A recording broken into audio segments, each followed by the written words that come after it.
नमस्कार, मैं उपमी प्योर पटना में आपका स्वागत है। आज है 31 मार्च, दिन मंगलवार। खबरों की ओर बढ़ने से पहले डालते हैं एक नजर आज की सुर्खियों पर। पटना से नवी मुंबई की डायरेक्ट फ्लाइट शुरू। पटना में बढ़ा टोल टैक्स, सफर हुआ महंगा। हरियाली, लाइटिंग और फाउंटेन से चमकेगा पटना। पटना में शुरू होगी बनारस जैसी गंगा महाआरती। पटना में अब बिना अनुमति दीवारों पर विज्ञापन लगाना हुआ महंगा। तो चलिए बढ़ते हैं आज के 25 अहम खबरों की ओर विस्तार से। पटना से नवी मुंबई की डायरेक्ट फ्लाइट शुरू। पटना एयरपोर्ट से नवी मुंबई के लिए पहली उड़ान शुरू हो गई। इंडिगो की फ्लाइट 6E2043 का वाटर सैल्यूट से स्वागत किया गया। यह उड़ान करीब 2 घंटे 40 मिनट सफर पूरा करेगी और पहले दिन 175 यात्री पटना पहुंचे, जबकि 172 यात्री नवी मुंबई रवाना हुए। इसी के साथ समर शेड्यूल भी लागू हुआ, जो 24 अक्टूबर तक रहेगा। अब एयरपोर्ट पे उड़ानों का समय बढ़ा दिया गया है, जो सुबह 2:50 पहली और रात 11:25 आखिरी फ्लाइट संचालित होगी। हालांकि नए शेड्यूल से अन्य शहरों की नहीं जोड़ा गया अभी तक। पटना में एलपीजी सप्लाई पर प्रशासन सख्त। पटना में एलपीजी सप्लाई को लेकर प्रशासन पूरी तरह सतर्क है। डीएम डॉक्टर त्यागरंजन एशम ने अधिकारियों के साथ समीक्षा बैठक कर साफ किया कि गैस की कोई कमी नहीं है और रोज 3 से 50 हजार सिलेंडर की आपूर्ति हो रही है, बल्कि मार्केटिंग, जमाखोरी या ज्यादा कीमत वसूलने पर सख्त कार्रवाई या एफआईआर के निर्देश दिए गए हैं। 24 घंटे कंट्रोल रूम हेल्पलाइन भी सक्रिय है। होटल, ढाबों में घरेलू गैसों के दुरुपयोग पर जारी है। साथ ही गैल द्वारा कैंप लगाकर पीएनजी कनेक्शन को बढ़ावा दिया जा रहा है, जिससे उपभोक्ताओं को सुरक्षित व निरंतर गैस सप्लाई मिल सके। पटना में अर्बन हेल्थ सेंटर योजना अब तक शुरू नहीं। पटना में 21 जन सुविधा केंद्रों को urban health and wellness centre में बदलने की योजना अब तक धरातल पर नहीं उतर सकी।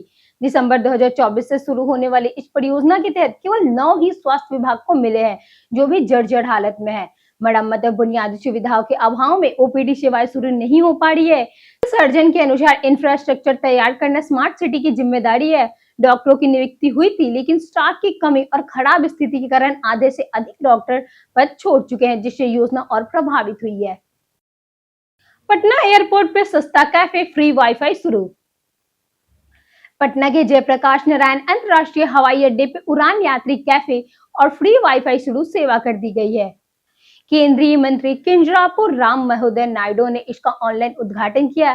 कैफे में चाय 10 रुपए, कॉफी 20 रुपए, वही समोसा 20 रुपए जैसे किफायती नाश्ते उपलब्ध होंगे। यह पहल भारतीय विमानपत्तन प्राधिकरण के सहयोग से यात्रियों को सस्ती और बेहतर सुविधाएं देने के लिए शुरू की गई है। साथ ही तेज वाईफाई से सेवाएं से यात्रियों को डिजिटल अनुभव भी बेहतर होगा। हरियाली, लाइटिंग और फाउंटेन से चमकेगा पटना। पटना को आधुनिक और आकर्षण बनाने के लिए सुंदरीकरण अभियान शुरू किया गया है। पटना जंक्शन से जयप्रकाश नारायण इंटरनेशनल एयरपोर्ट तक पूरे रास्ते को हरियाली, स्मार्ट लाइटिंग और फाउंटेन से सजाया जाएगा। अतिक्रमण हटाकर इलाकों को व्यवस्थित किया जाएगा और साथ ही मल्टी मॉडल हब विकसित होगा। न्यू मार्केट का पुनर्निर्माण, पार्क, सेल्फी पॉइंट बनाए जाएंगे। करीब 25 करोड़ रुपए लाइटिंग पर खर्च होंगे। गंगा घाट, तालाब और हरित क्षेत्रों के विकास पे भी जोर है, जिससे पटना फाउंटेन सिटी और ग्लोबल सिटी के रूप में उभरेगा। गया पटना रूट पर बढ़ेगा ट्रेन किराया जल्द। गया जंक्शन से चलने वाली मेमू, लोकल और पैसेंजर ट्रेनों की किराए 1 अप्रैल से 10 से 15% तक बढ़ोतरी की संभावना है। इसका असर गया पटना, गया डीडीयू और गया राजगीर जैसे व्यस्त रूटों पर रोज सफर करने वाले हजारों यात्रियों पर पड़ेगा। गया पटना किराया 25 रुपए से बढ़कर करीब 30 रुपए और गया डीडीयू लगभग 52 रुपए तक पहुंच सकता है। न्यूनतम किराया की बात करें तो 10 से 12 रुपए बढ़ने की चर्चा है। रेलवे के अनुसार बढ़ती लागत के कारण यह जरूरी है, जबकि यात्रियों के लिए यह महंगाई के बीच अतिरिक्त बोझ होगा। हालांकि अभी आधिकारिक घोषणा को लोगों का इंतजार है। पटना में शुरू होगी बनारस जैसा गंगा महाआरती। पटना में अब बनारसी की तर्ज पर गंगा महाआरती शुरू करने की योजना बनाई गई है। पहले चरण में पटना के मित्तन और दीघा घाट को चुना गया है, जिसके लिए टेंडर जारी हो चुका है। आयोजन की जिम्मेदारी लेने वाले को सजावट, पूजा सामग्री, ब्राह्मण और साउंड सिस्टम की व्यवस्था करनी होगी। इस पहल का उद्देश्य धार्मिक आस्था के साथ पर्यटन को बढ़ावा देना और गंगा स्वच्छता के प्रति जागरूक फैलाना है। आगे भागलपुर और बक्सर समेत अन्य जिलों में भी महाआरती शुरू करने की योजना है। पटना में अब बिना अनुमति दीवार पर विज्ञापन लगाना हुआ महंगा। पटना में नगर निगम शहर की सूरत सुधारने की नई विज्ञापन नीति लागू है। अब बिना अनुमति दीवारों पर पेंटिंग या प्रचार करने पर 400 रुपए प्रति वर्ग फीट जुर्माना लगेगा। सार्वजनिक, धार्मिक और ऐतिहासिक स्थलों पर नो एंड जोन घोषित किया गया है, जहां किसी भी तरह का विज्ञापन पूरी तरह प्रतिबंधित रहेगा। नियम तोड़ने वाले को पहले नोटिस और फिर कड़ी कार्रवाई का सामना करना पड़ेगा। हालांकि गैर व्यावसायिक और सुंदरता बढ़ाने वाली वॉल पेंटिंग की अनुमति जा सकती है। इस कदम का उद्देश्य अव्यवस्थित विज्ञापन पर रोक लगाकर शहर को स्वच्छ और आकर्षक बनाना है। पटना एम्स में खुलेगा स्किन बैंक, जले मरीजों को राहत। पटना एम्स में तेजाब हमले और आग से झुलसे मरीजों के लिए स्किन बैंक खोला जाएगा। यह आई बैंक और ब्लड बैंक की तरह काम करेगा। प्रस्तावित सुविधा 50 बेड की होगी, जिसमें 12 आईसीयू बेड और मॉड्यूलर ऑपरेशन थिएटर शामिल होंगे। बिहार में फिलहाल किसी भी अस्पताल में स्किन बैंक नहीं है, जिसके कारण गंभीर बीमारी से जले हुए मरीजों के लिए दिल्ली या अन्य जगह जाना पड़ता है। स्किन उपलब्धता की कमी से इलाज में दिक्कत होती है। इस समस्याओं को दूर करने के लिए यह कदम उठाया गया है। संस्थान के निदेशक डॉक्टर राजू अग्रवाल ने इसकी पुष्टि की है। नीतीश कुमार ने एमएलसी पद से दिया इस्तीफा। बिहार की राजनीति में बड़ा घटनाक्रम सामने आया है। नीतीश कुमार ने विधान परिषद एमएलसी की सदस्यता से इस्तीफा दे दिया, जो राज्यसभा में निर्वाचित होने के बाद संवैधानिक औपचारिकता है। इस बीच विजय कुमार चौधरी ने सीएम पद से इस्तीफा पे कहा कि जो भी संवैधानिक नियम होंगे उनका पालन होगा। वहीं नितिन नवीन ने भी विधायक पद से इस्तीफा दे दिया और भावुक संदेश साझा किया, जिसमें जनता, कार्यकर्ता और अपने राजनीतिक सफर के लिए आभार जताया। पटना में बढ़ा टोल टैक्स, सफर हुआ महंगा। पटना में 1 अप्रैल से सिपरा बख्तियारपुर 4 लेन पर टोल टैक्स बढ़ा दिया गया है, जिससे सफर महंगा और हो जाएगा। हल्के वाहनों का एक तरफा टोल 135 रुपए से 140 रुपए, वहीं रिटर्न की बात करें तो 200 से 215 रुपए हो गया है।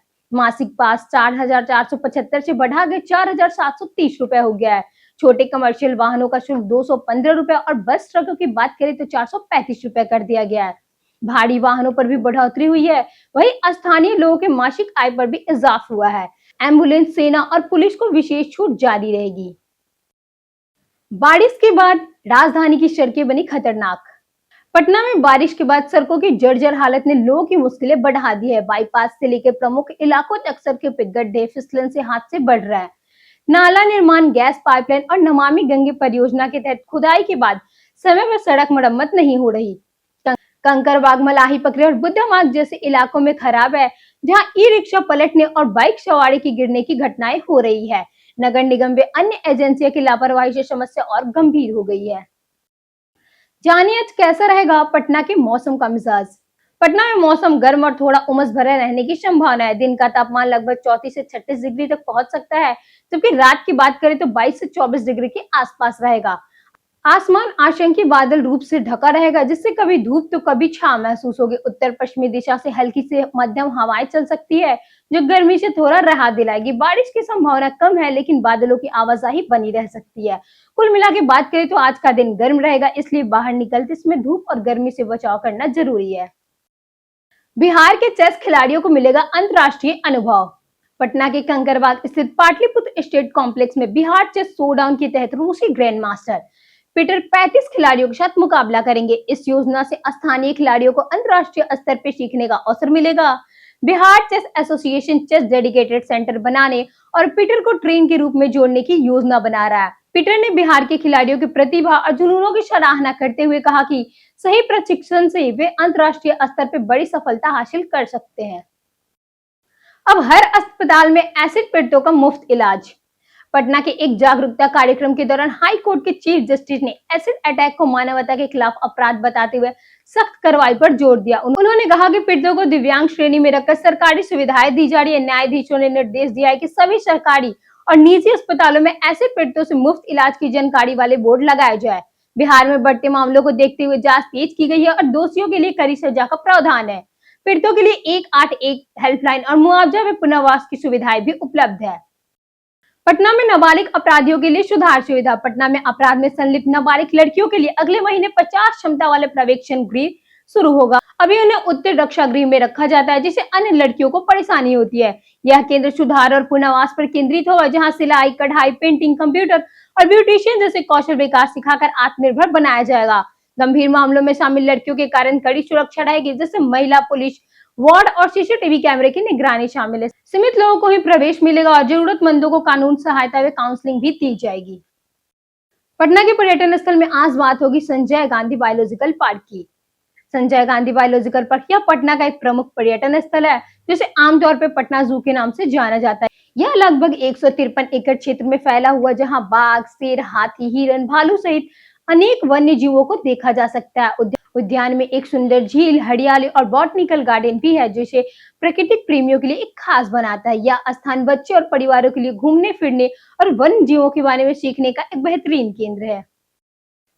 बिहार सिविल कोड अटेंडेंट परीक्षा हुई रद्द। बिहार सिविल कोड अटेंडेंट पद के लिए आयोजित प्रारंभिक परीक्षा रद्द कर दी गई है। यह परीक्षा 15 मार्च 2026 को पटना सहित पूरे राज्य में आयोजित हुई थी।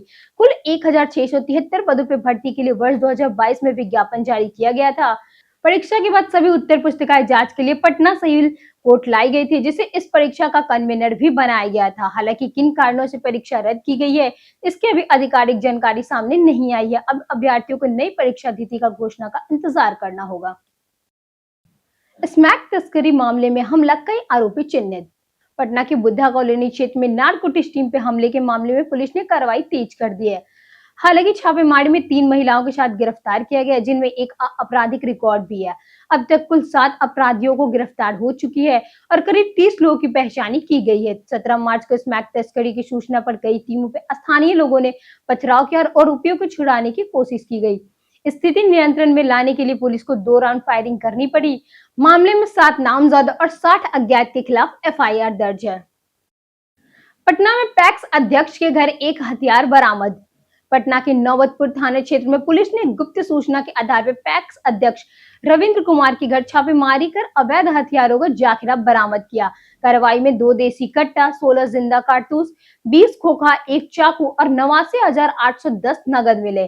आरोपी की निशानदेही पे उसके पुराने घर से 0.315 बोर की राइफल भी बरामद हुई। इसी मामले में संजय कुमार को गिरफ्तार किया गया।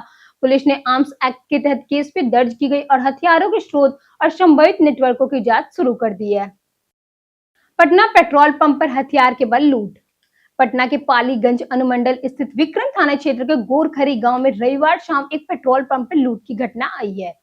बाइक सवार 2 अपराधियों ने पहले 605 रुपए का पेट्रोल भरवाया, फिर भुगतान के दौरान पिस्तौल दिखा के कर्मी से करीब 10,000 रुपए नगद छीन लिए और फरार हो गए।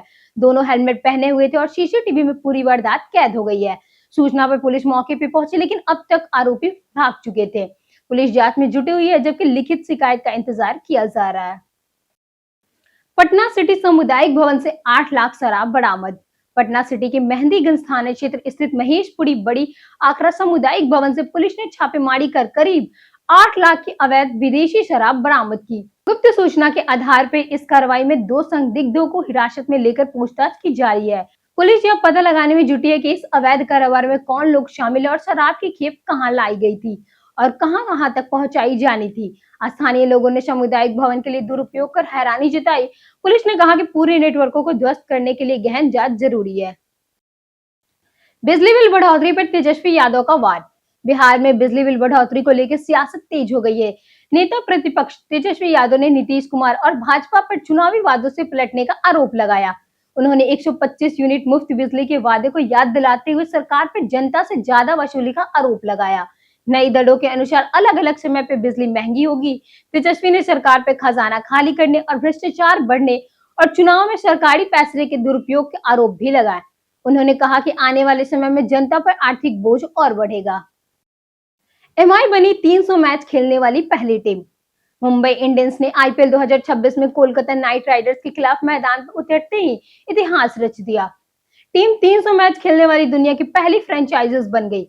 कप्तान हार्दिक पांड्या ने टॉस जीतकर गेंदबाजी चुनी। मुंबई ने आईपीएल और चैंपियंस लीग को मिलाकर यह उपलब्धि हासिल की है। इससे पहले केवल पाकिस्तान राष्ट्रीय क्रिकेट टीम और समरसेट 300 मैच खेले गए पाए थे। मुंबई इंडियंस 5 आईपीएल और 2 चैंपियंस लीग खिताब जीत चुकी है, लेकिन 2020 के बाद से फाइनल में अभी तक नहीं पहुंच पाई है। बिहार सरकार लाएगी बीएसपीटीसीएल आईपीओ शेयर बाजार। बिहार सरकार अपने ट्रांसमिशन कंपनी बीएसपीटीसीएल का शेयर बाजार में लिस्ट करने की योजना बना रही है। इसके लिए मर्चेंट बैंक नियुक्त किए जा रहे हैं। यह कंपनी देश की पहली सरकारी ट्रांसमिशन कंपनी होगी, जिसे आईपीओ के माध्यम से आम निवेशकों के लिए खोला जाएगा। बीएसपीटीसीएल पिछले 10 सालों से लगातार मुनाफे में है, इसलिए इसे बाजार में लाना स्वाभाविक कदम माना जा रहा है। आईपीओ से जुटाई गई राशि बिजली नेटवर्क को मजबूत करने, नए सब स्टेशन बनाने, हाई वोल्टेज लाइनों को अपग्रेड करने और आपूर्ति को भरोसेमंद बनाने में खर्च होगी। भविष्य में एनबीपीडीसीएल और एसबीपीडीसीएल को भी लिस्ट करने का विचार होगा। बीते दिन हमारे द्वारा पूछे गए सवालों का जवाब आप लोगों में से बेहद लोगों ने हमारे कमेंट सेक्शन में लिख कर दिया है।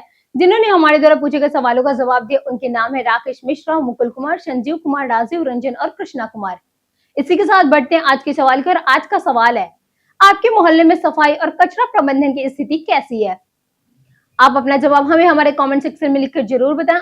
आज के लिए इतना ही। बिहार की तमाम खबरों के साथ बने रहने के लिए देखते रहिए प्योर पटना। अगर साथ ही अगर आप यूट्यूब चैनल पे देख रहे हैं तो चैनल को सब्सक्राइब करें और अगर आप फेसबुक पेज पे देख रहे हैं तो लाइक और फॉलो जरूर करें।